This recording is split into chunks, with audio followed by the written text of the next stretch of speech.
cooperative marketing.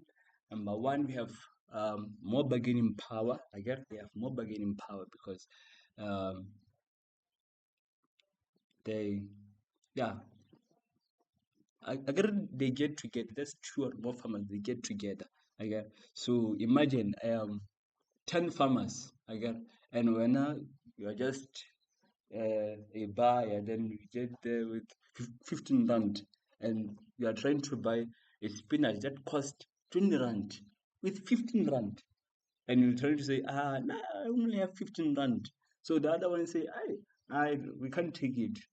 So yeah, and if all of them they say, we can't take it, so it's over, it's time, let's go home. I get it. Yeah, so yeah, number B, they share the risk. I get it. They now they are a group of farmers, so they pool their resources. If now I am a farmer, I get, and the other farmer comes with spinach. Now I come with I come with cabbages, and the other farmer comes with sweet potatoes. The other one comes with onions. I get. Then we pull those resources together. I get. Yeah. So yeah, that's how it is done. I get. These two or more farmers get together, then they pool their resources together. I get. So with that one, let's go back to that other uh, the definition.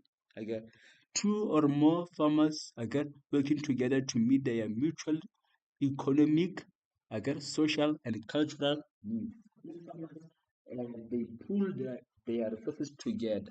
I get, and they sell their produce as one. I get, as one unit. I get, yeah. Adding to that definition of cooperative marketing.